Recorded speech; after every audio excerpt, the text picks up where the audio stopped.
Hi viewers, welcome to our channel. Nandamuri Kalyan Ram హీరోగా రూపొందిన latest movie devil. అయితే ఈ సినిమా మన ప్రేక్షకుల ముందుకైతే ఇటీవల వచ్చిన సంగతి తెలిసిందే.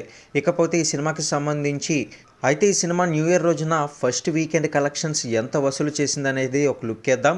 ఇకపోతే బ్రిటిష్ సీక్రెట్ ఏజెంట్ అనేది ఈ సినిమా ట్యాగ్ లైన్ అని కూడా మనకు అర్థమైంది. ఇక కళ్యాణ్ రామ్ నటన కానివ్వండి, ట్విస్టులు కానివ్వండి, ఈ సినిమాకి హైలైట్ అని అయితే అంతా అన్నారు. కానీ మొదటి రోజు మాత్రం ఓపెనింగ్స్ ఆశించినంత స్థాయిలో నమోదు కాకపోయినప్పటికీ కూడా 2-3 రోజులైతే పర్వాలేదు అనిపించుకుంది.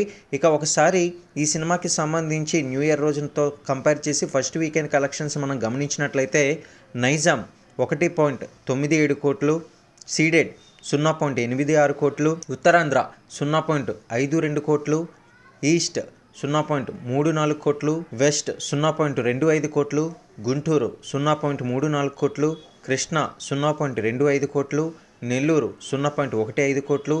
ఏపీ మరియు తెలంగాణలో చూసుకున్నట్లయితే ఓవరాల్గా 4.68 కోట్లను కలెక్ట్ చేసింది డెవిల్ మూవీ. ఇక రెస్ట్ ఆఫ్ ఇండియాలో 0.42 కోట్లు, ఓవర్సీస్ 0.75 కోట్లు. ఇక వరల్డ్ వైడ్గా చూసుకున్నట్లయితే చాలా వరకు కూడా తక్కువ కలెక్షన్స్నే రాబట్టింది అని చెప్పాలి.